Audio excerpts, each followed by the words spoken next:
back on the Bossman show, front of the show, Emory Hunt, footballgameplan.com, CBS Sports, Sportsline, doing big things, my brother. How you doing, man?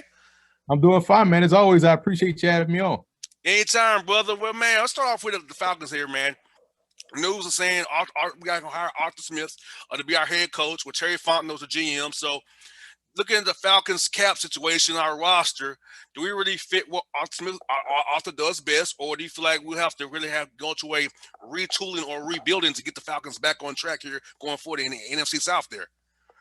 You know, it's a unique question because I think a lot of people always ask, does this coach fit this scheme, and does the players, does the personnel fit the coach, and does the coach fit the personnel? But I think it's kind of, that's why you hire a coach. You hire him for the way he was able to take what, let's say, Tennessee had and make it work for him.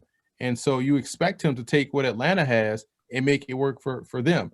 And so it's not necessarily about certain plays that he runs or certain groupings that he has. Is about finding what guys do well and being able to help them maximize their talent. Now, the biggest key for him is going to be how he builds that staff, and what will he be able to give up play calling. Because as a coach, if you're trying to do both, it can be a little bit stressful for you. And we've seen guys struggle in that capacity. If he truly wants to be the CEO of this football team and put guys in position to be successful, then that's, to me, that's the way you should go. But if he's going to call plays, I think he'll be fine and making do with what he has. And Fontenot is probably the biggest hire of them all, because he's the one that's going to be putting the groceries in the cart and allowing the head coach to make things happen with the players that he's going to give them. Emory, I'm looking at the dots here. I'm thinking this means in 2021 or 2 that Julio Jones and Matt Ryan probably won't be here anymore based on the cap issues we have with Deion Jones as well. A lot of our cap is kind of tied up in our top of our roster. So a lot of you got to get younger and cheaper here. So I'm feeling like giving Fontenot a good 5-year deal, hopefully Smith a 5-year deal, so he can actually retool this thing around, because we know that the Matt Ryan Julio Jones era is coming to an end. If it's not next year, it's the year out in 2022 is definitely over. Yeah, absolutely. And that's why it's probably a unique spot for Atlanta to be in, picking in the top 5 to probably take a quarterback. If they find someone that they deem to be a quote unquote franchise worthy guy, it would make sense to grab him now. And therefore you can groom him for, when he takes over for Matt Ryan, whenever that may be, whether it's, next, not this upcoming season, but 2022, maybe that's when you give him the full reins. Kind of like what Green Bay is doing with Jordan Love. You always want to have your ace in the hole already, as opposed to going out and getting one when you need one, because you may be good the previous year. You may not be taking one that high. So if they're seeming to see someone, if they find someone that they deem ready to be a franchise guy where they are in the draft, whoever that player may be, they have to take them. And I look at our roster offensively, Emory, I see that Julio Jones is still there, but look at Ridley with Patrick Julio's place. We got Zacchaeus who's coming up and coming kid, Christian Blake as well, Gage as well. So I feel like receiver-wise, if Julio moves on in 2022, we got some guys in the pipeline that will be able to step in and step up. And Hurst, tight end, and replace Austin Hooper, a very good player as well. Well, see, that's the thing. Julio Jones is a bona fide number one. And unless Ridley can prove that he could be a bona fide number one, he's running sidecar right now with Julio. So even if you lose Julio, you still are going to need someone that's going to be considered a bona fide number one if it's not Ridley. Or if you can find out that Ridley is that guy, then you also still want to have someone that you can see to be a code number one. Because right now, Zacchaeus is a good guy, good player, good versatile player. You mentioned Gage as well. You talked about the tight end position. I think tight ends, that position is set with Hurst, but I think you're still going to need another stud at wide receiver if you plan on moving on from Julio. And let's talk about the playoff game this weekend. First one, Buffalo and Baltimore there, man. I love this game. I feel like Josh Allen is number 3 behind Lamar and kind of was running quarterbacks in my mind. And I feel like it's going to be the quarterback's legs who make the difference in this game on here in Buffalo. I feel like, Allen can make plays in the pocket with his arm, so can Jackson as well. So what are your thoughts on this game and how Wink Martindale, is he going to blitz Josh Allen, or is he going to play coverage and force him to go the long route rather than giving those easy one-on-ones on the outside, let Josh do his thing? Even if you have a free blitzer, Emory, usually he can still make plays and keep you one less man in coverage and still burn you. Well, see, that's the unique part about Baltimore, and that's why I think it's a bad matchup for Buffalo because you look at the fact that one, they can apply pressure, which is always giving any quarterback problems. But in combination with that, on the outside, you have Marlon Humphrey and also Marcus Peters, two man coverage guys that can match up against wide receivers. So it makes throwing those those hot routes against those press corners a little bit tougher. So it's going to be up to Buffalo to find creative ways to generate offense. Maybe go to more condensed sets to try to loosen up that coverage and try to get those guys to communicate while running through rub routes and pick routes. So we'll see. But that's why I like Baltimore in that game because just the matchup from a defensive perspective and also on the offensive side, they do well what Buffalo doesn't do well, and that's stop the run. Most definitely, because you saw this week in Tennessee, shut down Derrick Henry. I mean, pretty much had 5-man fronts, had 9 guys in that box. Darren Tannehill to beat him one-on-one, and this time Baltimore stopped him up real good as well. And offensively, Gus Edwards and Dobbins, those guys, man, are running the ball like crazy. And then you got guys like Brown getting balls. Andrews, of course, out there for Lamar. And so I feel like the Ravens got hot after that Pittsburgh debacle when they played on Wednesday. They got past that, man. They've been on a run ever since then. Yeah, absolutely. And you look at the fact that this is a team that has played Buffalo before, and Buffalo could say the same thing. I thought Buffalo the first time, I thought they contained Lamar pretty well in their meeting last year. So we'll see what adjustments can be made.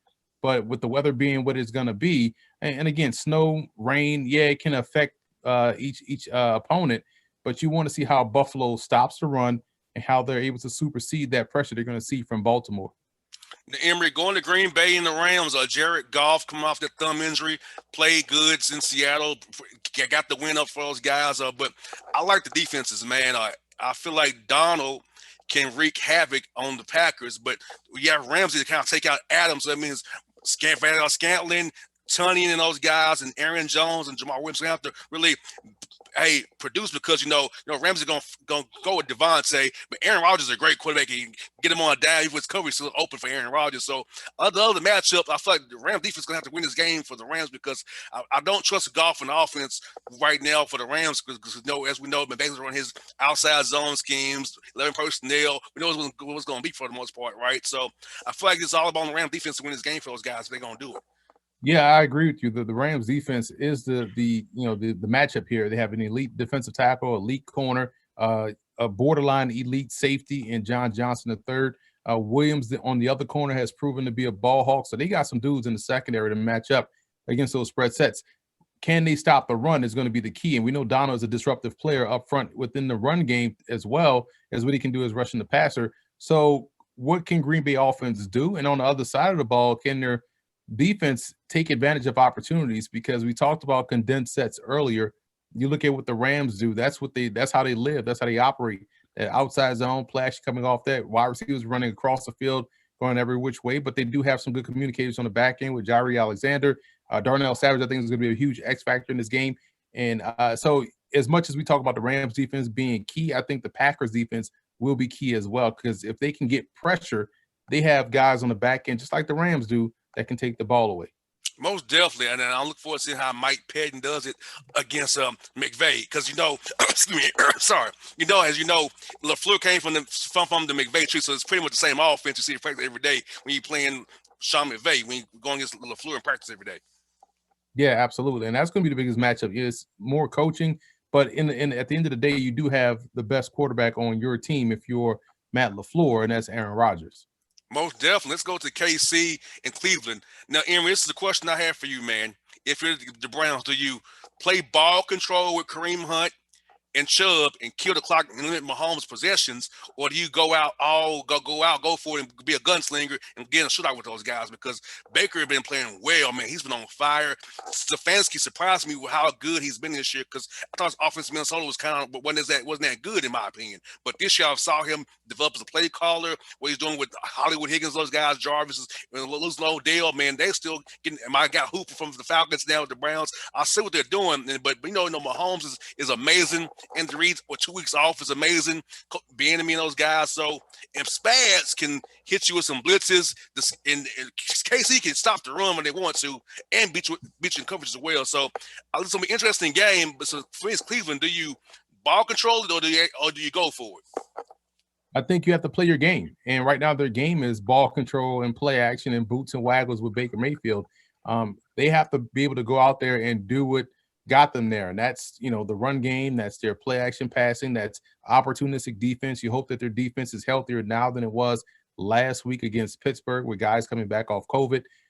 Their defensive line can be active. They have Myles Garrett there, matching him up against whoever tackle is going to be the matchup they're going to try to exploit. And if guys on the back end can, keep their eyes on their luggage and not get caught looking in the backfield and allowing Mahomes to attack deep down the field, that's going to be the biggest key. But I think this will be a closer game than people think because of what you talked about as far as the Browns playing their game and what they are able to do really well, run the football. That kind of yields itself to being a very close game.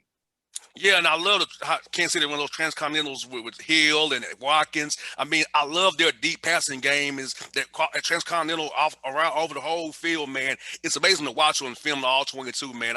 I love seeing the way Andy Reid and Bieniemy draws up plays because they're so interesting to watch. It reminds me of, as you know, playing college football as well. Plays we saw when we played ball back in the day, man.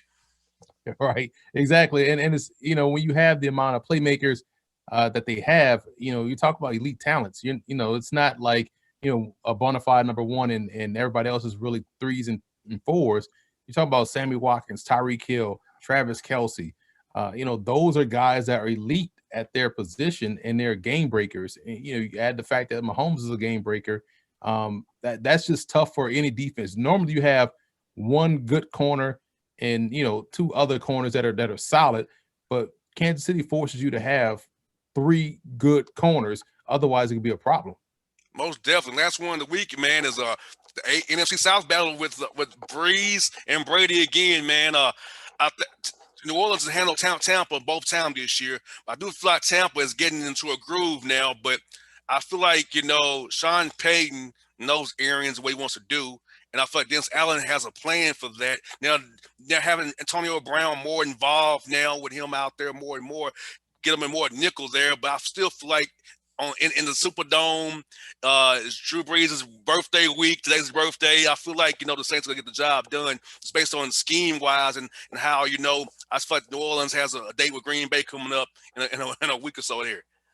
Well, the Saints were the last team to beat an opponent three times in one season, and they did it in 2017 when they beat the Panthers twice in the regular season and in the NFC wildcard playoffs. So they have a good opportunity to do so here. It's going to be up to the adjustments because we saw what happened in the second game. It was turnovers that really got the Bucs beat, and got out of hand pretty quickly. If they can protect the football in conjunction with, Antonio Brown now being more involved in the offense, it could pose a problem for that New Orleans secondary. But New Orleans defense is really good, and I think their defense being able to apply pressure, being able to match up on the perimeter. And offensively, while they may not be dynamic, they are efficient and effective. I think that could do a number on, we talked about ball control. That's their way to win in this ball game. I think that's going to be what has to happen in order for them to win. Because, again, when you give an offense like Tampa Bay that has found its rhythm throwing the football deep down the field, it could pose a problem if you're giving them more swings at bat. So you have to minimize that by taking control of that football and making sure when you have the ball, you maximize it by scoring either a field goal or if you're able to get it in for a touchdown. I'm thinking with the emergence of Deontay Harris on offense now, with Traquan Smith, also with Michael Thomas and Kamara and Cook, maybe spread them out because Todd Bowles can't blitz as much if you have five empty sets out there, so you only have 6 men to blitz with if you're going to do it. So do you feel like maybe playing that way with zero coverage, spreading them out so they have to play kind of maybe 2-man under or play a quarters rather than come at you with all his exotic blitzes he wants to do with you all the time, and then those A gaps there? Well, it depends because if you're gonna spread somebody out, you got to identify the threat that can beat you. And right now, if we're being completely honest, the Saints don't have anyone that can beat you deep. The most explosive one is Deontay Harris, and they have him in the slot. You don't fear, Thomas going over top. You don't fear Sanders going over the top. So if you're going to spread the Bucs out, you're really challenging their defense. You're saying, okay, we're going to challenge you to make tackles consistently in space. And judging by the personnel of the New Orleans Saints, the Bucks would be much obliged to make that happen because who's going to beat them deep? The one person that does have the ability to make you miss or be explosive is Harris, but you trust that your guys can make plays consistently one-on-one in space. I think that's something that the Saints shouldn't do, is try to spread the field, because that just almost uh, it almost like enhances their weakness or highlights their weaknesses at that position. As far as explosiveness is concerned, those guys can catch the football. Don't get me wrong, but they don't have that guy that really threatens you deep down the field. Emory, what are your thoughts on the hiring of Robert Saleh with the Jets, defensive coach there? Does that, in your mind, mean that Sam Darnold stays, or they maybe still go Fields and bring in Mike LaFleur from San Francisco as well to be his OC there with Saleh and the Jets there up your way? Well, it depends. That's the $1 million question, right? If they want to know, to me, you've seen 3 years of Sam Darnold. And the one thing you can say about him is that he's inconsistent. The other thing you say, he hasn't been able to play a full season. So he's injury prone. I hate to use that term, but it is what it is. And I know you can't control mono, but you miss games. And so I think they have to move on at that position. Now, does that mean taking Justin Fields? Does that mean probably taking one of these free agent quarterbacks, a veteran guy? Maybe that means, okay, maybe they have 2 first round picks, I believe. So they can probably grab a quarterback if they see one, and then, maybe move Darnold, what have you. But I do think there's a lot of options. And Darnold right now, he had an opportunity to really play himself back into that role by the last stretch of the season, and he still played inconsistent. And that's just been the book on him since he's been their starting quarterback. And we got another hire in Urban Meyer coming to Jacksonville, down the way from here in Duval County. I'm worried about that hire, Emory, because it's a splash hire, but he's retired twice due to stress in Florida and in Ohio State. And the NFL is a whole nother animal for stress. So, what are your thoughts on him being there long term, and why you win the press conference today? But will he be there for you in 4 years when hopefully you'll be good and competing with Trevor Lawrence and those guys in the AFC South there? Well, I love the hire. I think because he's, more of a CEO type, and he understands. He said in his presser today that the most important thing is to hire elite staff. That's first and foremost. You want to hire future head coaches at their position. And he understands that. And everywhere he's been, Utah, Bowling Green, Florida, Ohio State, he's turned them into winners. And so that's something that you can say and hang your hat on, that, hey, he's going to go down there and develop a winning program.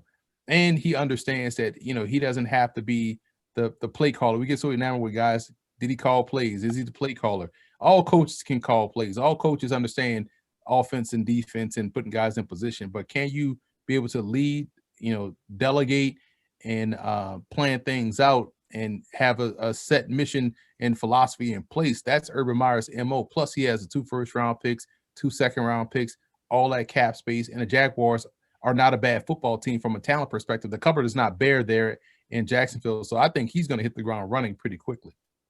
You think Deshaun Watson is this on? Is he? We think he'll be in Houston next year. I think the chance he may leave based on his upsetness with the Calvin there and Casario and Easterby.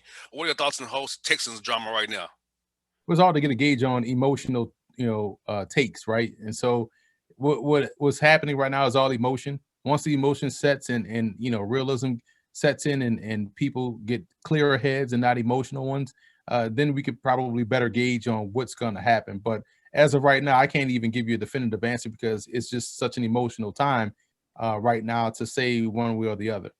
That's one for you. Is about a guy from here in Atlanta, Cam Newton. He had a weird year in New England this year. The arm kind of looked kind of shaky, if you ask me. He can still run the ball.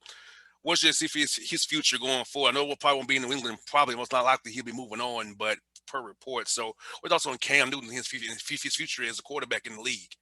Yeah, it's unfortunate because you're right. This year his arm just didn't look right, and it's unfortunate to see a guy that really had just a rocket arm, really succumb to those injuries with his shoulder. And the run game is a run game, but what made Cam great is the fact that he was a dual threat. And if you take away one option, whether it was his running or his passing, he's not Cam anymore. And so right now his arm, his shoulder is, and the way he throws just doesn't look comfortable. So you're right. Maybe his days as a starter is over, but he's going to be on a roster because we've seen this year how many teams had to go through multiple quarterbacks, and Cam Newton is still Cam Newton at one dimension. But you just wish that he was able to have the magic that he had in 2018 before he got injured with that shoulder, and we hadn't really seen that same Cam Newton since. No doubt. With Emory, thank you for your time, brothers. Always good to talk to you, my guy, man. You're always insightful, man. Always good to chat with another brother who loves the game like I do, brother. Appreciate you, man. Thanks again for having me on, man. It's good to see you. Good to talk shop with you, man. And I wish you the best of luck. I know it's the 14th or what have you, but Happy New Year as well. Yes, same to you, brother. Hey, and stay safe, man. This COVID thing is crazy out here in the streets, man. Absolutely. Mask up, man. No doubt. Hey, Emory. Good to see you, brother. Thank you as always.